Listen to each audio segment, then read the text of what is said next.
Hey, everybody, and welcome to the Blind Ambition with Jack Kelly. It's your friend Rick from Blind, and today we have Larry Gadea, who's the founder and CEO of Envoy, with us. Before starting Envoy, Larry worked on distributed backend systems at Twitter. He's managed everything from website updates to the Big Blue Bird app and storing tweets in distributed data store. He was also an engineer at Google. And for the five people in the audience who might not know who Envoy is, Envoy's workplace platform uses modern engineering and design to transform workplaces for flexible work. So you might know them if you've checked into a tech company's offices, that iPad at the front desk, or if you've booked a desk or conference room. They've done a lot of work recently with hybrid work and hot desking and hoteling, or if you've received a delivery in your office. So, I mean, it seems to be something for everyone and everything. Is that correct, Larry? Yeah, that's basically it. I mean, you're grabbing all the main points. That's essentially it. We're trying to basically help every single workplace in the world just see more out of their folks and have the folks be much more part of it.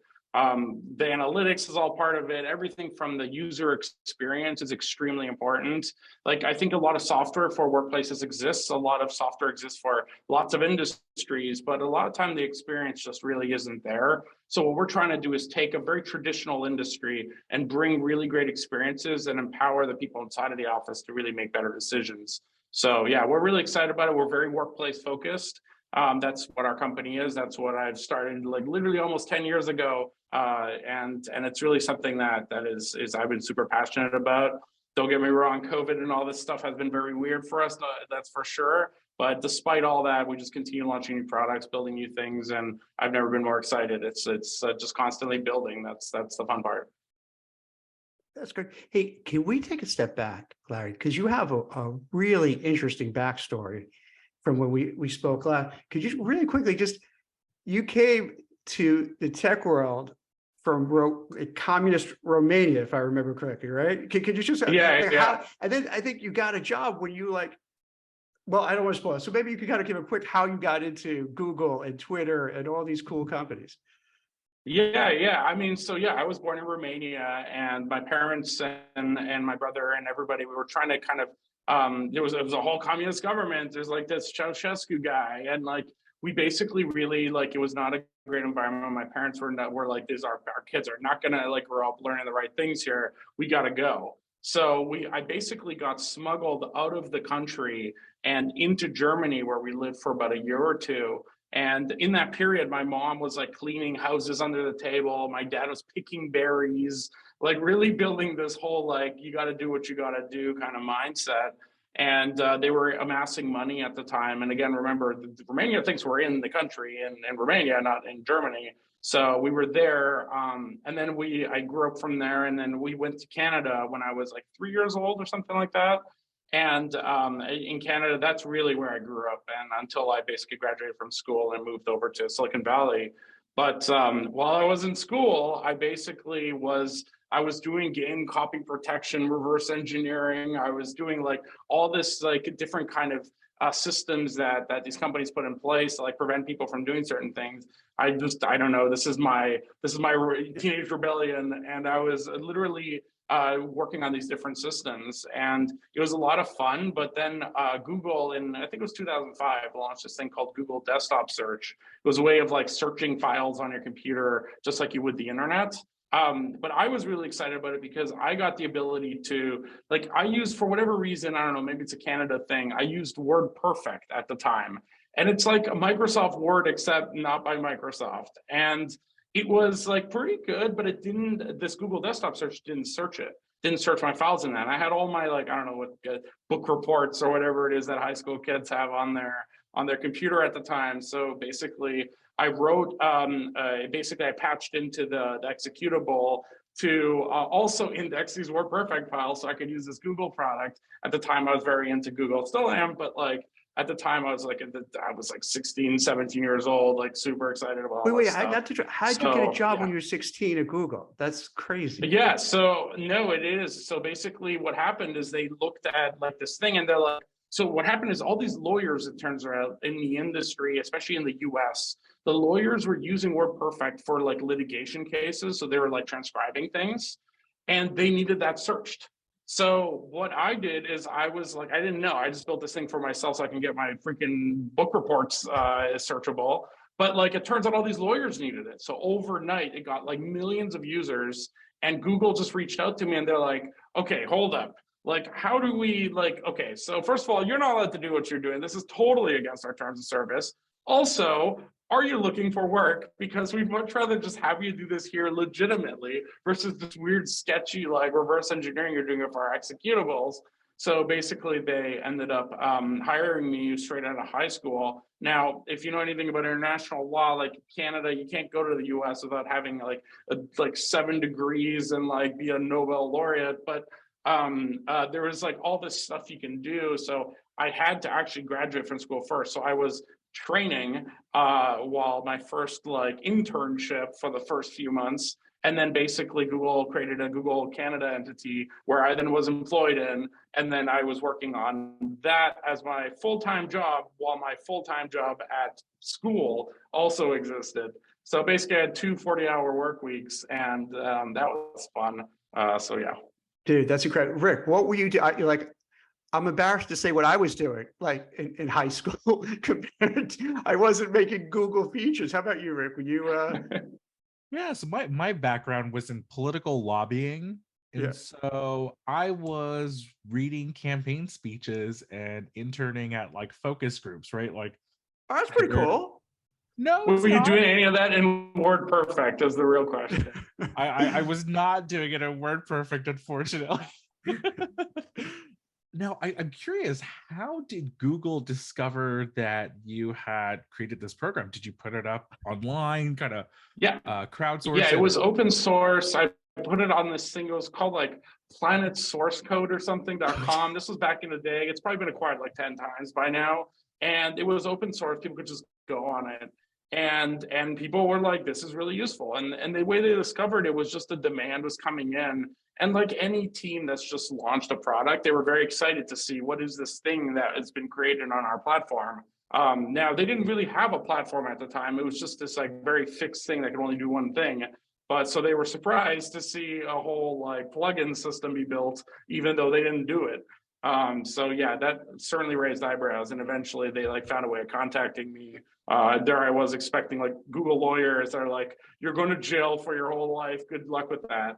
But no, it was much more happy. Hey, yeah, we need help. And then you went to Twitter. Was that right afterwards? Yeah, so once I graduated, so that was 4 years that I was at Google, and it was this full time while in school kind of thing.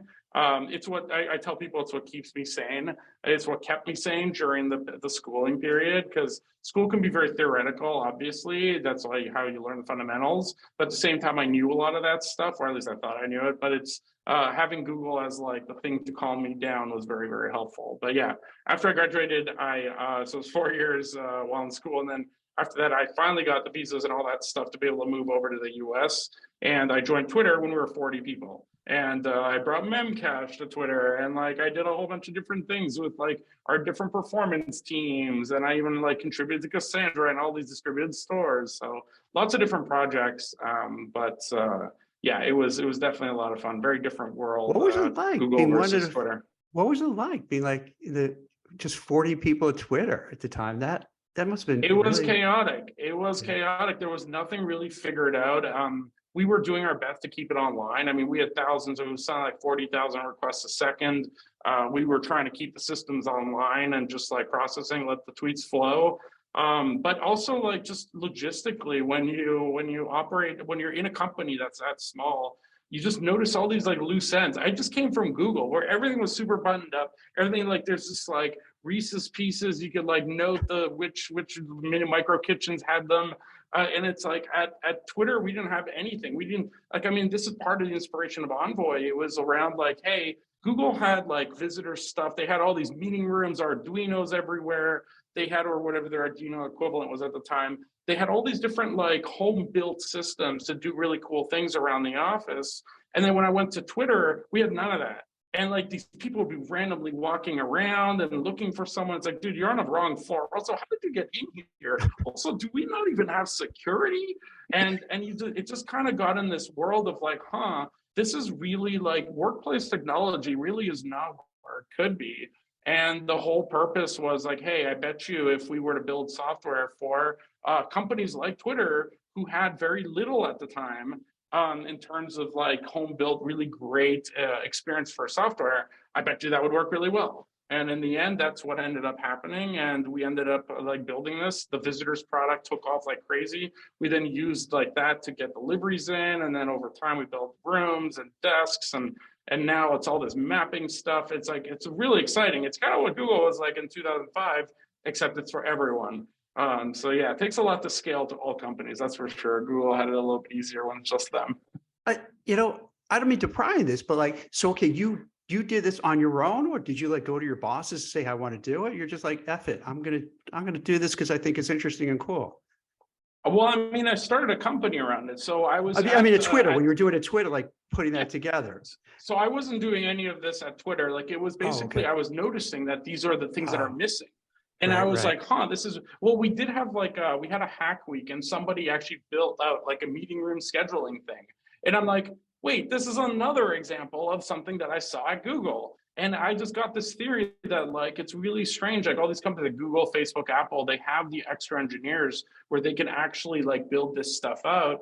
And it's kind of like they actually had time. At Twitter, we didn't have time except during the hack weeks. And I'm like, wait a second, this is an opportunity. These companies are all going to build it themselves if they had the people. So that was the premise. And then lo and behold, I mean, once we built the visitors product, it just got into everyone everywhere.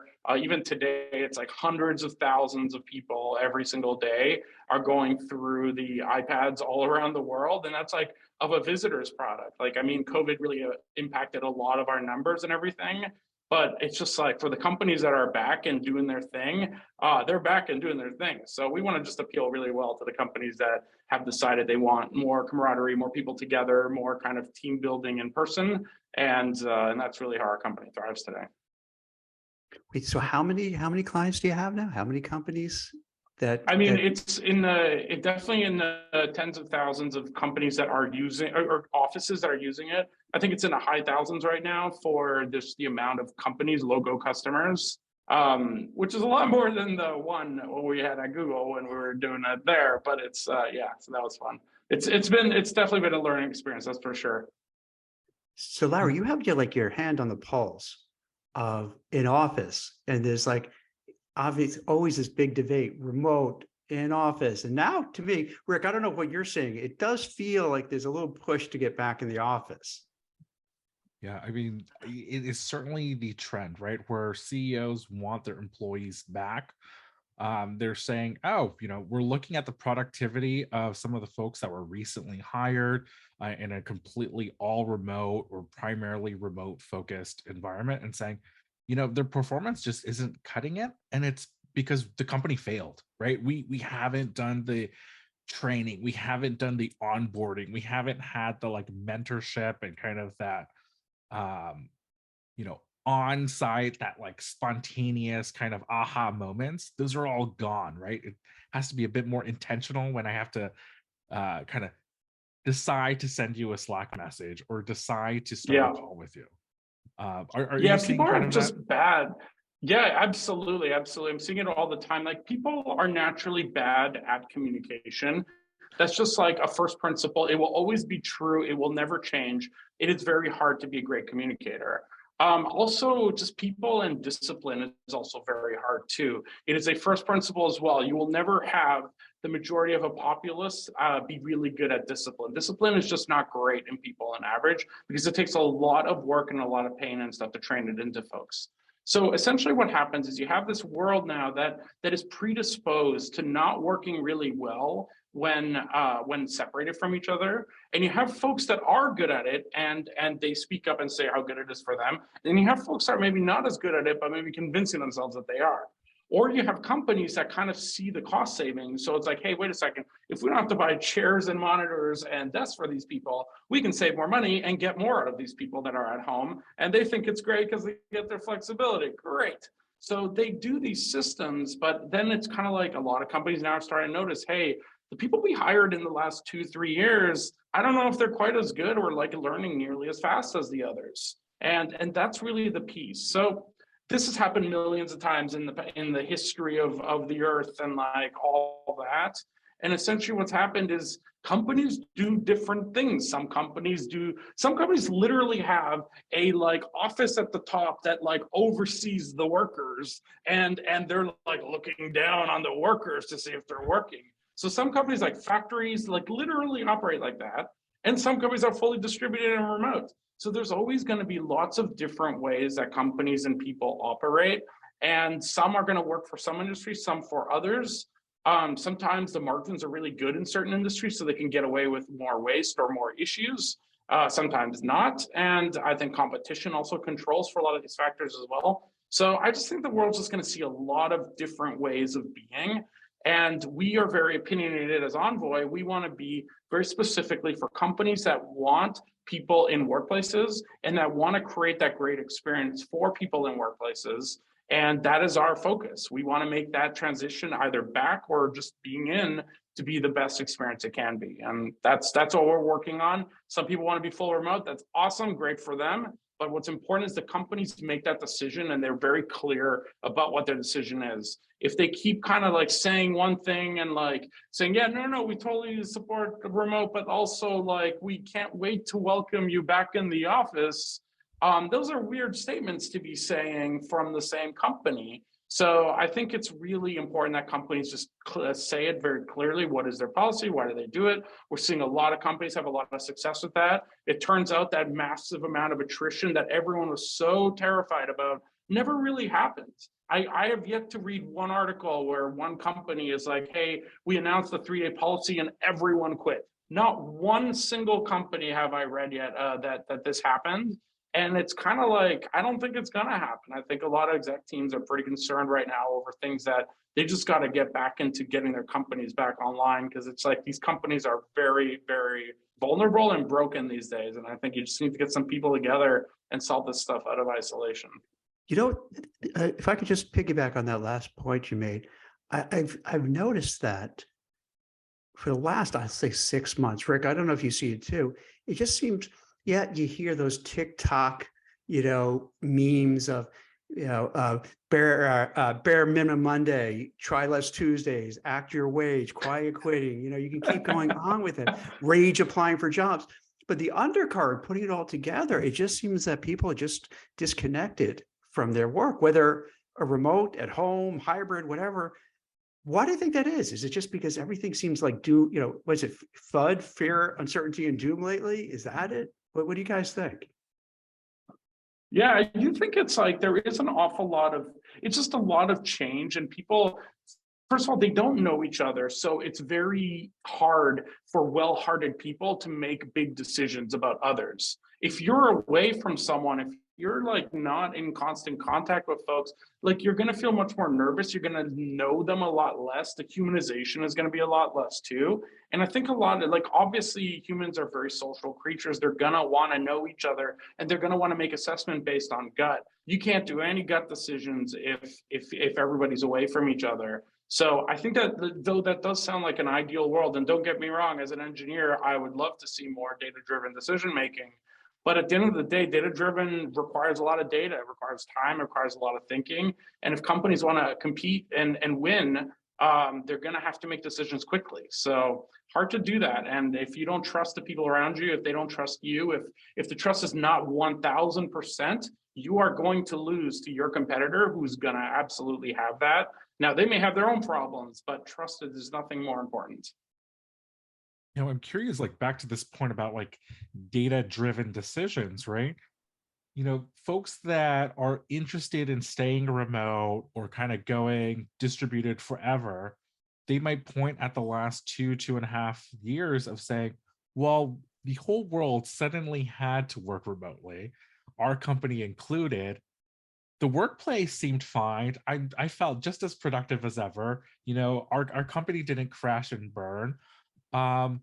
Why the sudden change? Do you see kind of that trend happening too, where there's a lot more, not quite quitting, but just this like pushback and kind of pointing to kind of the recent Yeah. times as the example there?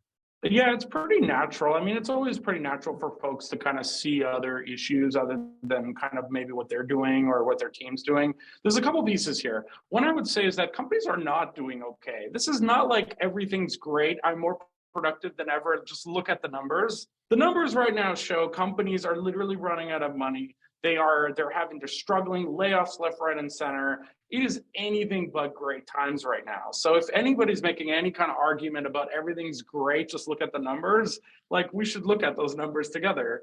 The second piece I would say is just like, I think a lot of people are pretty focused on themselves and themselves only, and they forget that like the reason companies exist is to bring people together, as in to do something that is more powerful than the individual. When people are more concerned about their own personal conveniences, what happens is you forget this fact that like your purpose is not to produce a lot of really great work. Your purpose is to train others to produce really great work. And together, when we're all helping each other and learning from each other, that's how the best work happens. And that is the piece that everyone's kind of missing. It seems a little bit too focused on the individual versus the group or the team. And yeah, I mean, obviously, when you look in the mirror, it's like, yeah, I only see myself and I see myself doing this and I get paid some amount of dollars, pay me. But like, it's also like, guys, since when has it been about pay me? Like back in my day, like we joined companies because we really believed in what the company was doing and the mission and the vision and the purpose. And you want to see people excited and you want to like be part of something. It's kind of, we've trained ourselves to be a little bit more like pay me versus, hey, this is really fun. I feel like I'm really doing great work for the world. Yeah, I don't know. I'm still doing it because I enjoy what we're doing. Yeah, there's some money and stuff that comes along with it, but like that is not the motivating factor for somebody like myself. And I think a lot of people are belittling themselves a little bit too much. It's not, it shouldn't be about the money. It should be about enjoying what you do. It's possible. Like you have to deal with a lot of downsides, don't get me wrong, but like it's a lot more fun when you care about what you're working on. No, I think you're exactly right. Right. There's this kind of tendency, especially in like the blind community, that tends to be a bit like middle to like just on the cusp of senior, where they feel like they've plateaued in their career, right? And I think part of the reason is, looking at kind of traditional career paths at different companies, you've been an individual contributor where you're involved in like the really tactical work. You complete your work day in and day out that someone tells you to do. And then when you're at the cusp of having to be responsible for bigger projects or most importantly other people, they kind of freeze because it's a new way of thinking, or quite candidly maybe they haven't thought in that way previously. Do you have Yeah, any it's very advice? hard. It's very hard to like, especially for like so in a lot of companies, in order to progress, to make more money, to get more units of success, you need to kind of advance. And to advance in a lot of companies, that means management. Becoming a new manager is one of the hardest things that someone could possibly go through. You suddenly start to realize, hey, wait, all these people are being little brats. Wait a second, was I like that? And it's like, yeah, you were like that. You were exactly like that. And it's kind of like, damn, okay, now I have this new perspective. And you're kind of trying to like make it work, but it's so much harder to learn from people that are really good at it when you don't see them all the time. You don't see how they like look the person in the eye and say the direct feedback. You don't see that like behind the scenes, they're actually thanking the person for really great work and they're apologizing for certain things. You don't see these little things that aren't so articulate and everything on Zoom. So that's the piece that's really like when companies are saying that, hey, our people on site are learning faster than the ones that are not, it's kind of like, yeah, it's because of these little nuances that are very hard to teach. It's almost a little bit petty to teach some of this stuff. Like, oh, you have to say thank you to people after a thing. And you have to like, it's just, you don't say that kind of thing because you assume that these people already know, and they do. And just like anybody, you know the thing, but it's with practice that you get good at it. You're not going to be able to get very good at it if you don't see people around you doing it and reinforcing that direct behavior.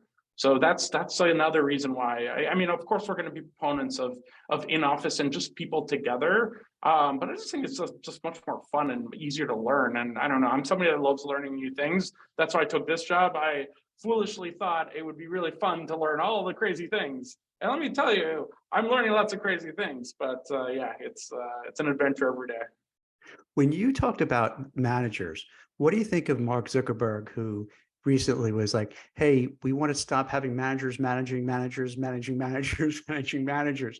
And is that going to be, you think, a new trend in this year of austerity, this year of efficiency, whatever they call it, where middle managers have to kind of worry?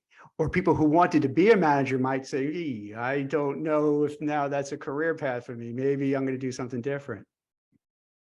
Yeah, I mean, I come from Google, where we had 100-to-1 reporting ratios. So it's not unusual for a company to have an unlimited amount of people per person.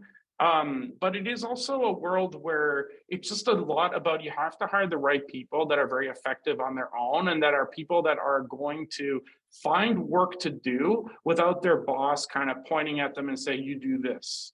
I think that that's a certain kind of person. I think that you need to hire that way. I think that Mark has hired a lot of those kinds of people. But I also think traditionally the advice in just management and in company building is the layers really do help. They help that one-on-one attention and really get people to be successful.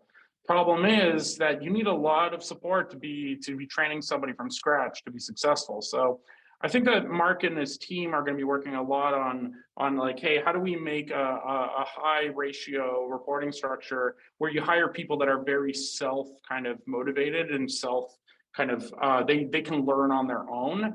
And of course they're going to have to like cycle through folks a lot faster. So there's going to be some significant downsides there for people that could have made it if they would have had just a little bit more training. But at the end of the day, it's I empathize for him. He has tens of thousands, hundreds of thousands of employees over there, and it's never easy. That's like you're running a city at that point, and anytime like 25% of that city is always completely on fire and some kind of problem. So it's I think none of us will ever understand what he's going through, but I would imagine he's just trying first principles of like empower people and let them figure it out. We'll see how the organization works. Rick, on Larry, that, yeah. what is, if you're a software developer and late 20s, early 30s, and now you were thinking, oh, the way to go, I'm going to be a manager and keep growing. What advice? And it's not fair because everyone's going to be different, but given I think there's very simple advice here. Yeah, what do you think? What should they do? Should they try to be management, or just be the best individual contributor they can, or just say F it and start a startup like you did? Like, what's the game plan? I mean, definitely, there's no harder thing you can do in your life than start a company. I hear childbearing is the next in line, or it's number one, and then it's starting a company. All right, wait. But like, I gotta give you some. Wait. I did pause. I gotta give you some advice. Childbearing is always the worst. It's the hardest. You got to be polite. It's number one. You don't want to create enemies. It's number one. It's number one. And pay is really important to people. Number one, and then it's pay is important too. You don't want to turn people off. And then it's like and then third in line is caching and cache invalidation. That's third in line. But no, it really is about like the best advice I can give folks is you have to remember the fundamentals and like what are you doing that's really helping the world and really taking it forward. And if you're thinking about like, what can I do to make myself better? You are limiting yourself in a local maxima at best. You have to always be thinking outside the system. How can I make the most amount of impact? What can I build? What can I do on my own that others aren't asking? That's the best way of doing it. And now some people are going to think like, oh, well, that's just like you like doing more free work for the man. And it's like some folks will have that attitude and that is how they're going to be. I think they're going to be stuck in kind of their position and that kind of thing for a while. But it's the really ambitious folks that really want to get ahead and are going to do it anyways because they have passion in it that's going to make them successful. So I would say if not given guidance or instruction and you want to do your absolute best in that company, I would say volunteer for projects, do stuff unasked for, maybe even unannounced, and just be that person that people rely on. because that's the thing that gets you really ahead. We have so many people at the company here that advance truly just because they just make themselves indispensable. And we like to reward it. We like to reward it aggressively. Like, it is very important that we pay for performance. And those are the people that do the best. Those are the ones that always get the weird little exception case that they can pull off the extra little thing, because it's like, hey, they've paid back versus other folks that maybe are playing part of the system, but it's just like you're not seeing that above and beyond. And I mean, any company that's trying to be efficient, especially in these times, is going to have to be very thoughtful about efficiency. I appreciate that kind of like insider's look into Envoy's workplace culture and what you guys reward in terms of behavior. Can you give us more insight into what it's like to kind of work at Envoy and how to stand out if I were to interview and apply? Yeah. I mean, so our core thing is we move really quickly on highly contentious areas of the world. We're literally building software for workplaces where some people are like, the workplace is the devil. It's the man wanting you to see your butt in that seat. And like, you're being fooled into everything that your life is all about. And I'm enjoying myself here in my goat farm up in who knows where. And it's kind of like, it's like, I get it. I get the perspective, but I also just think that like we move quickly. We definitely we do it in enterprise and B2B. And like, this is an area that's highly neglected. And we really try to bring in the world, and we try to bring really great experiences. And I think that it's like a very unique opportunity. It's a very unique place where we focus on making not necessarily the buyer, but the buyer's user, which is like the employees, empowering them in their workplace. Now we have a whole line of work around making sure that buyer buys and is happy with what they get. But we're rare in that we also have a whole area of our company focused on how do we get the end user, the employees, to really enjoy the software. Now, secretly, we're trying to make it so good that people want to join us to continue working on it, and they know about it because their company uses it. But our customers don't like it when we promote to their employees to join us. So yeah. That is a catch-22, right? Like, you don't want to be like poaching them, and then, yeah. Yeah. You know, I'm glad you brought it up because I write a lot about what you were talking about, where so many people feel they're going to just do the basics, right? Because they don't want to go above and beyond. And it becomes a thing where they're actually like, to heck with them, the CEO is making X amount of millions of dollars. I'm not going to push myself. But to me, it's always self-defeating, because what are you doing? So if you're not going to work hard and you're not going to take on really hard assignments to get noticed and go ahead, like, you're cutting your nose off to spite your face. It doesn't make sense. And there's so much of that. And I totally understand and empathetic with people who just feel like, wow, I'm not doing well. The job market is tough. There's lots of layoffs. I get it, but it's not helpful if you just don't take action for yourself. Because I've always seen personally, and I, when I place people, the ones who really succeed are the ones who go the extra yard, the ones who say, you know what, all right, let's say if I'm not happy, well, rather than staying in a place and being unhappy, I'll go to another place, and find another job. Yeah. Or I'll go to my boss and say, hey, can I have more responsibilities, right? So it's a weird dynamic. I don't know if it was always like that, or maybe it's more like this because everything is a little chaotic here in the US. Everyone's angry a little bit. I mean, I don't know. What do you think, Rick? Have you always seen it or is it just a recent phenomena, this kind of vibe that goes on?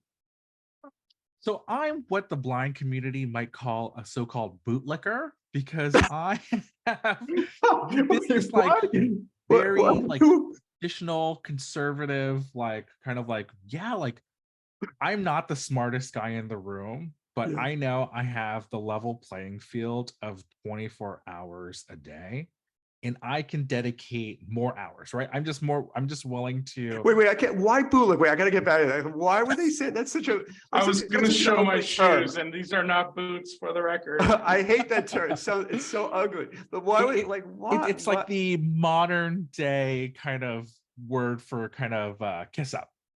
But why? Like, why would they say that? Just because you do your job?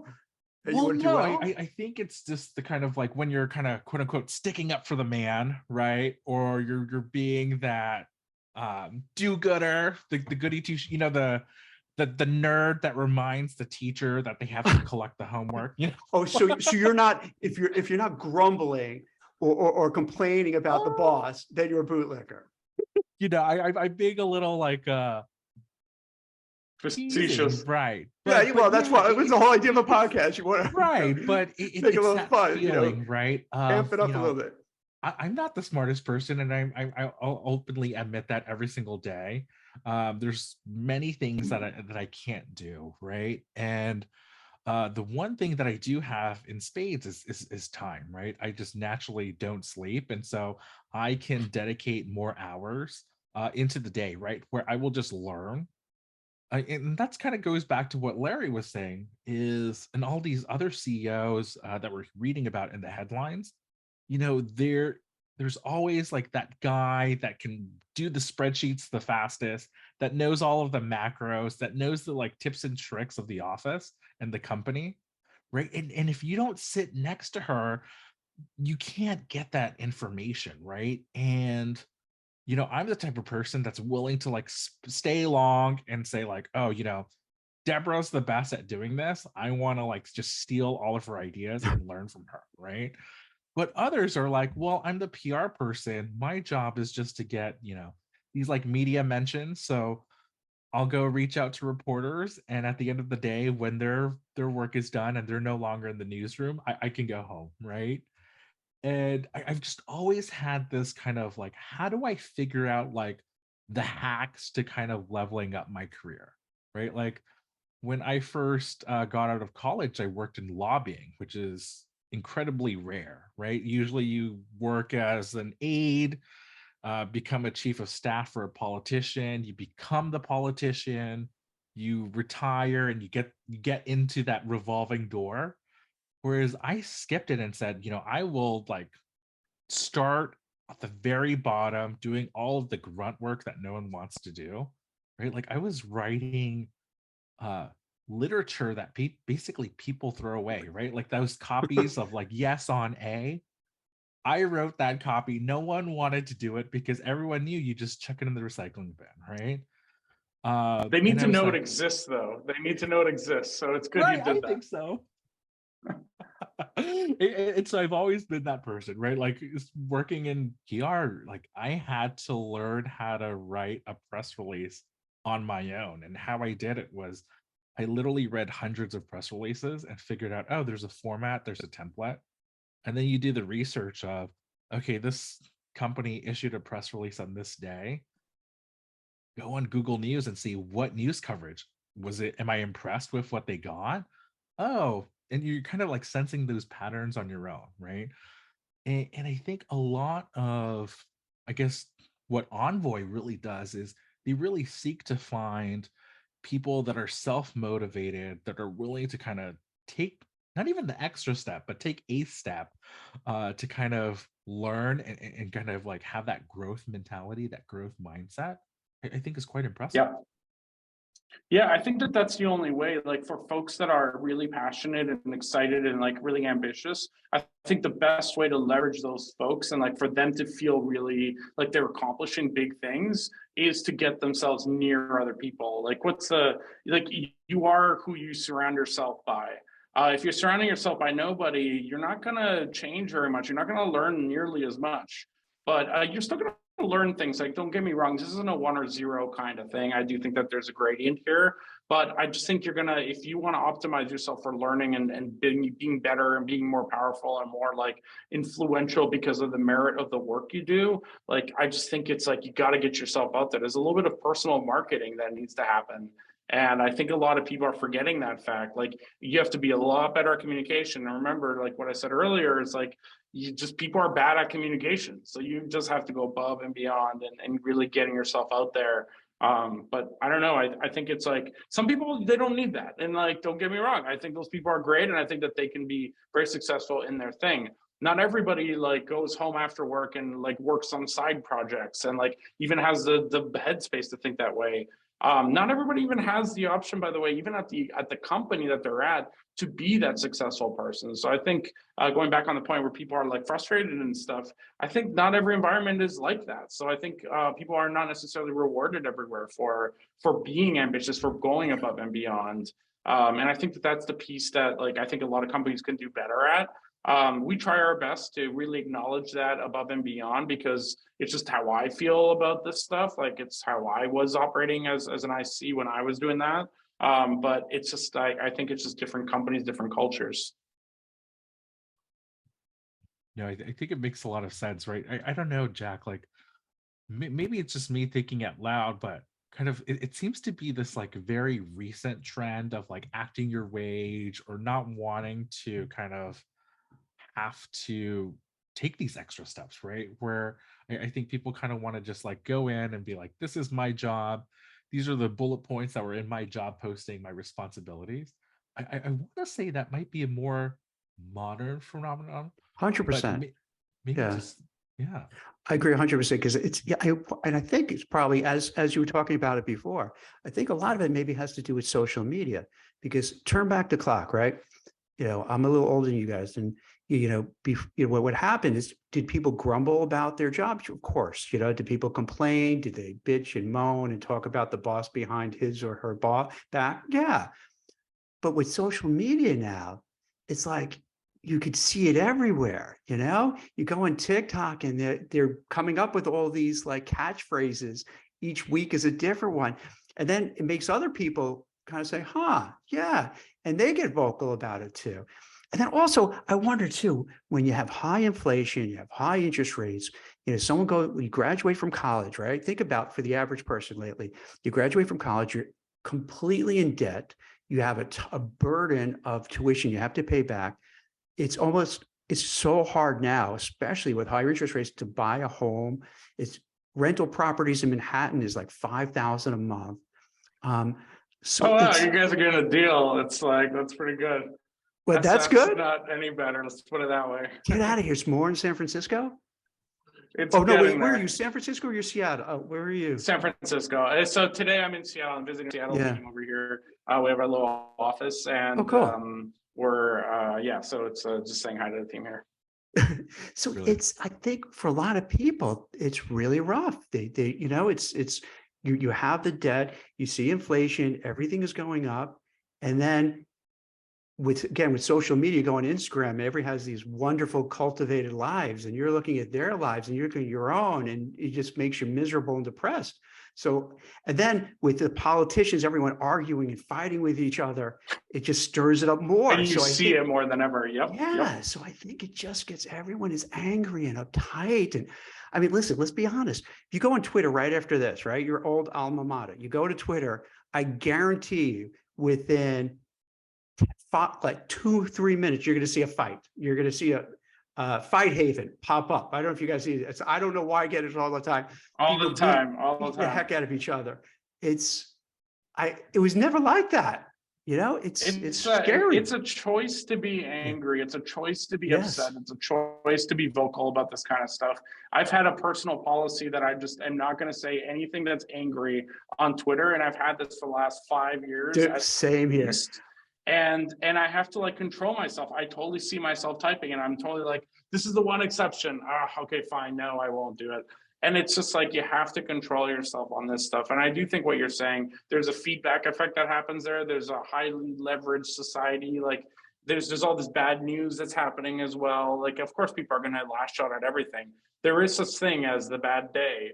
And if you can take your kind of emotions from one situation to another, that's not good. And I think you're right in what you're seeing. But there's also a world where, hey, you go into a workplace, you're surrounded by a bunch of happy people. Yes. And you're kind of like, this is nice. And there's that aspect. That's actually that's my number one reason for going in the workplace. It snaps me out of whatever weird mood I'm in. And it just like reminds me, oh, hey, I love this person. This person's doing great stuff. And like, oh, this person went above and beyond that other day. And like, oh, this person's going to host this other event.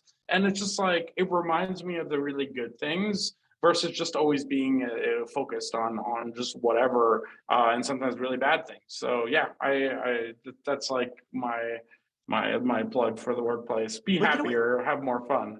It's probably self-fulfilling because you come across as a very cheery, upbeat guy. So I imagine if you're walking around the office and you're all smiling, happy, it rubs off on people. Whereas a lot Yeah. of bosses go, they have their button-up suit, their tie, they're marching through, barking orders. It makes everyone feel uncomfortable. So that's probably a good aspect too, where your persona, people feel it, they feel your vibe, your frequency, and they pick up on it, go, oh, all right, yeah, this is a chill. I don't have to Yeah. really worry. I'm not going to get yelled at. Yeah, I'm not this gonna is bark what it at. is. Exactly. Yeah, Yeah. yeah. I think that applies to me. It applies to their manager. It applies to everybody in the office. Like people are there for each other, and it's like it's a weird way of putting it. I don't know if people think about it exactly this way, but it's like it's literally what's happening. If you surround yourself by a whole bunch of happy people, you're going to be a happy person. Yeah. Like it's hard to be because they're all gonna like if you say anything negative, they're gonna find the positive in it and like rail it down your throat because they don't want negative either. So there's just something about like surrounding yourself by great people and by a great culture and doing something that's a little bit less about you and more for others. And it turns out it's actually more for you than ever when you focus on others. But I don't know, I watched a lot of Care Bears and a lot of those kinds of shows growing up. So I've been predisposed to enjoy others, but yeah, I do my best. Well, that's awesome. I'm with you. I agree wholeheartedly. I remember being at Facebook, I'd be, having a flame war. I'm like, what is wrong with me? I'm not, and ever like, I'm now the guy, like if someone says something, okay, you're right. And not even a sarcastic way. Okay. It's just not worth it. It's not worth the arguing. Yeah. If you get something what could be an altercation, I'm sorry. Hey, I didn't mean anything. It's just life is too short just to get caught up in all that, Yeah. And it just wastes your It's a lot of time people and to energy. pick up on a very hard concept, very hard concept for people to pick up on. It takes a lot of experience and self-reflection and like self-awareness to be able And to willpower do that. too, because sometimes you Oh, almost willpower like for sure. Yep. it's like this is gonna sound silly. It's like I try to be very zen, right? So it just I don't want to ruin my mindset. I have what I want to do, what I want to achieve, and and what I want to get done. And I know if I get involved with other things, it's not going to happen. So I just can't, I got to put it out of my mind. Got to put it away.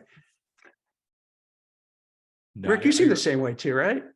Yeah, the way I like to describe it is I like to not just be happy, but to have joy, right? Like I like to just generally approach things like a child might, right? So not having any like preconceived notions, not making any judgments, right? Because they don't know any better. They're learning Yeah. about things for the first time. And I always try to remind myself to have that approach and say, don't judge anything, just like take it as it happens and like give people the benefit of the doubt, right? And just always try to learn. And so, sometimes people argue with me and I'm saying like, oh, okay, maybe it's because I haven't had their experience, right? Or maybe they're just having a bad day, or maybe I did this, right? And not to kind of get caught up and just think about at face value, like, oh, well, they were upset and that means I shouldn't do that anymore, right? It's almost as simple as that, where it's kind of like, oh, I touched the flame and I got burned and I don't quite like it, and now I know like, oh, that's pushing that person's buttons, and I won't do it anymore. That's awesome. Larry, I really appreciate your advice and kind of the reminder that, hey, like CEOs are just like us, right? Like It's literally all the same problems. Yep. Right. And then some. Yeah, but you seem like you'd be great. You seem like you'd be a great boss. You seem like you come across that's how I like to come off until people don't hit their numbers. Then we have different conversations. But yeah. Then all of a sudden you're not as happy and smiling. No. Yeah. Well, let me, before we, so do you have a person that you turn to get, or you give the bad news to these people? Do you like have your good cop, bad cop, or no, you both, I'm usually pretty transparent about stuff. Like it's, when you're transparent about everything, it makes the things, even the bad things, not be nearly as bad. So it does help. You have to be consistent at it. That's like a skill you got to practice. I think a lot of people just kind of like really try to like mute out all the bad stuff and only say good things. But then when you say a bad thing, it just freaks everybody out. So I try to like kind of keep a consistent pulse of like, here's the good, here's the bad. We just did a board review where it's like, we have this one slide that's like the green, yellow, and the red. And there's a yellow and a red because I wanted 2 columns for all the problems so we can focus on the problems versus just patting each other on the back. And don't get me wrong, being patted on the back is a wonderful feeling. However, doesn't solve anything. So we need to get on the yellows and the reds because if we don't, like we're doomed. But yeah, good times. Awesome. Good times indeed. Thanks so much for coming. Well, thank you show, much. Larry. This is awesome, Larry. Thanks so much, man. It's awesome. Absolutely. Super fun. And thanks so much for having me.